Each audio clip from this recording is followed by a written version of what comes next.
Así que nuestra dieta original serían plantas y frutas. Y lo mismo con Tyrannosaurus Rex.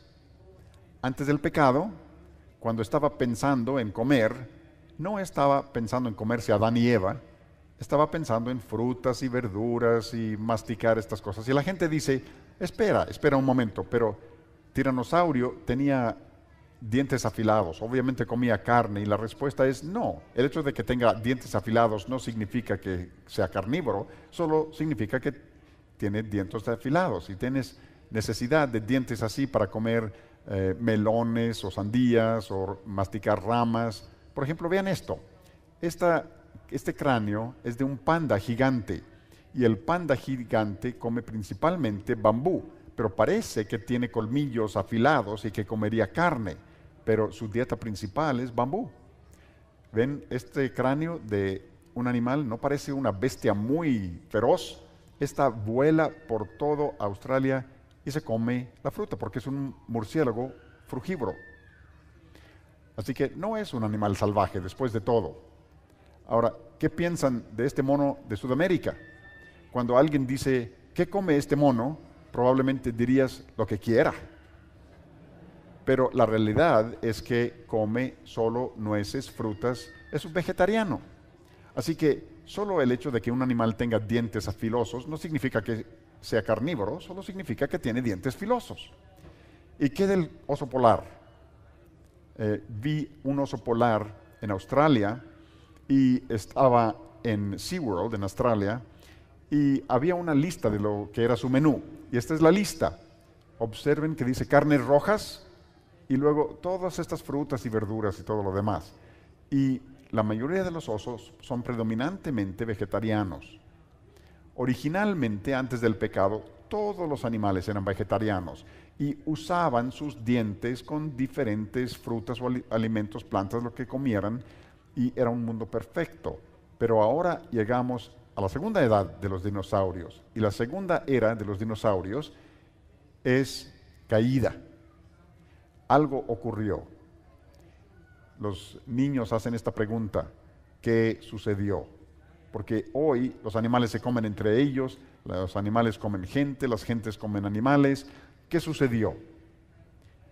Y vamos a hacer todos esa pregunta. ¿Qué sucedió? Esto es lo que sucedió. Cuando Dios hizo a Adán, le dijo, Adán, puedes comer de todos los árboles, hay solamente un árbol que como prueba de obediencia no debes comer, porque si comieres, ciertamente morirás. Y Adán pecó, como sabemos, y entró la muerte al mundo, y eso cambió todo. ¿Saben lo que les digo a los muchachos? Les digo a los muchachos, este fue el día más triste de la historia del universo. No hubo día más triste que este día, porque cuando Adán pecó, afectó la tierra, los animales, las personas, afectó a todo el universo, afectó todo. Por eso la Biblia dice que toda la creación gime a una como resultado del pecado de Adán. Así que no podemos haber tenido dinosaurios muertos millones de años antes de que Adán pecara, y el pecado cambió todo. Ya no permanecieron vegetarianos todos los animales, se empezaron a comer entre ellos, y ahora había muerte y derramamiento de sangre, y todo el mundo cambió, y la gente cambió, la gente se rebeló contra Dios, y para cuando vivió Noé, Dios dijo, basta, voy a juzgar al mundo con el diluvio, y esta es la tercera era de los dinosaurios, porque la Biblia nos hace pasar por diferentes eras, la era perfecta antes del pecado, y luego la era desde la introducción del pecado hasta el diluvio, y ahora tenemos el diluvio. Esa es otra era, si ustedes gustan, era de solo un año, pero tuvo grandes efectos sobre el mundo. Y Dios le dijo a un hombre llamado Noé que construyera este enorme barco. Para darles una idea de su tamaño, aquí está junto a unos hogares típicos que verían en Estados Unidos, para darles una idea del tamaño del arca de Noé. Era un barco muy grande, de 437 pies de largo y 45 pies de altura, 75 pies de ancho, 3 niveles, 3 pisos, era un barco enorme.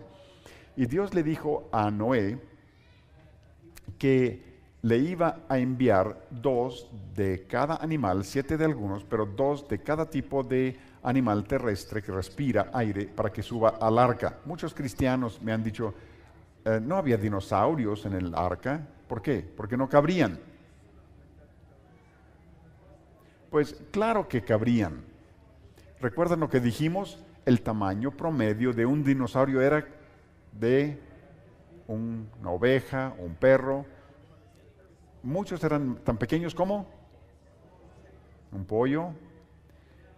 Y los dinosaurios salieron de huevos, y el huevo más grande que hemos encontrado es más o menos el tamaño de un fútbol americano. Los huevos no pueden ser demasiado grandes porque tienen que respirar y tienen que ser fuertes, etc. Así que hay un tamaño máximo para un huevo. Ahora, aun cuando el estegosaurio tuviera huevos, era muy pequeño al salir del huevo.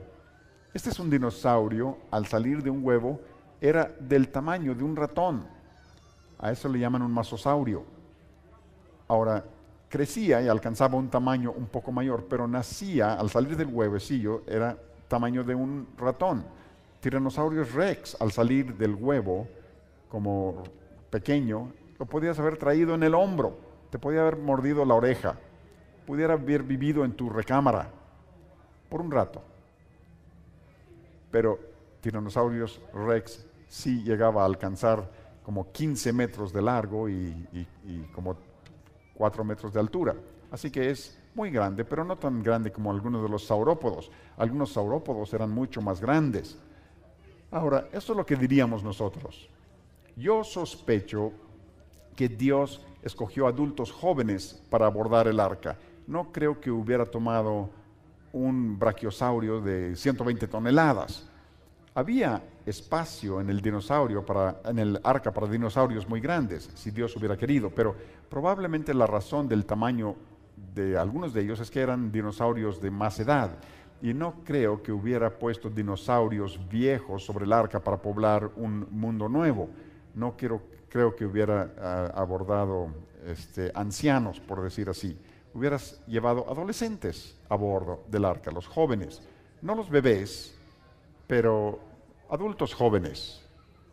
La gente me dice, bueno, pero ¿no hay más de 600 nombres de dinosaurios? Y la respuesta es sí, hay cientos de nombres para dinosaurios. Pachycephalosaurios, Stegosaurus, Brachiosaurio, todos esos dinosaurios.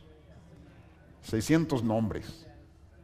Y Dios tuvo que enviar 600 parejas al arca, y la respuesta es no. Recuerden lo que dijimos en relación con los perros. Se pueden tener todos estos diferentes tipos de perro, pero todos vienen de una misma especie. Ahora, con los dinosaurios no había un solo tipo de dinosaurio, hay varios tipos diferentes de dinosaurio, pero esto es lo que sucede. Si tomas el tipo Triceratops, los científicos dan toda clase de nombres diferentes a los variantes dentro de esa especie, y hay muchos nombres para diferentes variaciones dentro del tipo de los saurópodos. Hay seismosaurio y brachiosaurio, hay muchos diferentes nombres, pero probablemente hay solo 2 tipos de saurópodos sobre la arca, solo 2 triceratopios. Pero nuestros científicos creen que había menos de 50 especies de dinosaurios, y el tamaño promedio de un dinosaurio es muy pequeño, así que hay espacio de sobra en el arca para los dinosaurios que abordaron. Así que ahí van junto con los canguros. Siempre tengo que poner los canguros para recordarle a la gente que el mejor país del mundo, y aquí van a bordo del arca, y podemos entrar al arca, y ahí está un estegosaurio.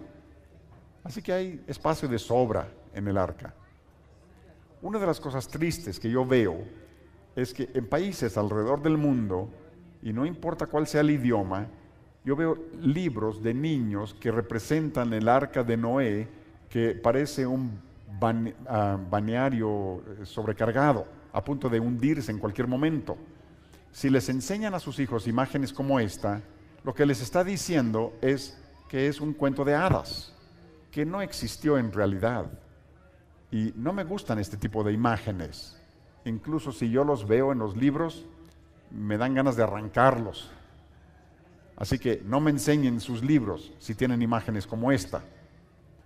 Incluso hay iglesias donde tienen imágenes del arca de Noé en las paredes para los niños y los pintan así como este. Y no me gustan estas imágenes, porque el mundo, los científicos seculares no creen en el diluvio de Noé, no creen en el arca de Noé. Se mofan de nosotros que creemos en el diluvio y en el arca. ¿Por qué ayudarles a mofarse dibujando el arca de Noé que parezca un ridículo barco? El arca de Noé no era así y los niños entienden, porque si yo les digo a los niños, ¿podían caber todos los animales en este barco? Y dirían, no, ¿podrían caber en este? Y la respuesta es sí. Y si les digo a los niños, ¿este barco podría sobrevivir a un diluvio? La respuesta es no. ¿Este barco podría sobrevivir al diluvio? Y la respuesta es sí. Aquí está un modelo del arca de Noé que tenemos en nuestra oficina. Y si analizan esto está hecho a escala y aquí están unos animales, incluyendo dinosaurios y humanos en la parte superior. Y este es el tamaño del arca. ¿Les parece que hay suficiente lugar? Había mucho lugar. En el Museo de Creación tenemos una sección donde se entra y hay 12 figuras animatrónicas y están dentro del arca. Y tenemos una sección del arca de Noé. Es una sección muy pequeña, pero en el edificio se ve masivo. Y eso es solo una fracción del arca. Así que si pueden venirnos a visitar, lo verán algún día. Y hay otra cosa respecto al arca de Noé que vimos antes. Yo creo que Noé estuvo a la puerta del arca predicando a la gente. Pueden imaginar a toda la gente mofándose de Noé, rebelándose contra Dios, y él está diciendo, la puerta permanece abierta, entren al arca para ser salvos. Y luego un día Dios cerró la puerta y era demasiado tarde. Y como dije en otra sesión, el arca de Noé realmente es una imagen de la salvación, es una imagen de Cristo, porque Jesucristo es nuestra arca de salvación. Y Jesús dijo, yo soy la puerta, el que por mí entrare será salvo. Y cuando hacemos que el arca de Noé se vea como un ridículo barco, piensen en la idea de que el arca de Noé es una imagen de la salvación, es una imagen de Jesucristo. Tenemos que representarlo como el barco real que era para asegurar que enseñemos a nuestros hijos lo correcto. Y luego se abrieron las fuentes de la profundidad. Erupciones volcánicas, cantidades masivas de agua. Solo los animales que estaban en el arca, incluyendo dinosaurios, podían sobrevivir. Los que estaban fuera fueron cubiertos por lodo, se convierten, incluso esperarían encontrar millones de cosas muertas sepultadas en capas de roca colocadas por agua por toda la tierra. Tenía que decirlo de nuevo. Y de nuevo recuerden que la Biblia enseña que la muerte vino después del pecado. No podemos tener muerte millones de años antes del pecado de Adán, así que tiene sentido que los fósiles vinieron después del pecado y el diluvio de Noé le da sentido a los fósiles. Y como dije ayer, para hacer un fósil hay que cubrir algo rápidamente, se tiene que preservar, de lo contrario desaparecerá. Hay miles de millones de fósiles, tuvo que haber un proceso catastrófico masivo por todo el mundo. Eso se encaja con lo que dice la Biblia acerca del diluvio. Si los dinosaurios subieron al arca, bajaron después del diluvio, todos se formaron para tomarse su foto y como americanos típicos vendieron camisetas, sobrevivía el diluvio. Los americanos tienen camisetas para todo. Bueno, luego empezaron a dispersarse por todo el mundo y la gente me dice con frecuencia, bueno, ¿hay algo más en la Biblia que pudiera referirse a un dinosaurio? Yo creo que hay un dinosaurio descrito con detalle en la Biblia. No muchos animales se describen con detalle en la Biblia y muchas personas han pensado que los dinosaurios ni siquiera se mencionan en la Biblia. Yo creo que los dinosaurios se señalan más que muchos otros animales en la Biblia. Un tipo de dinosaurio en particular se señaló como para dar una descripción detallada.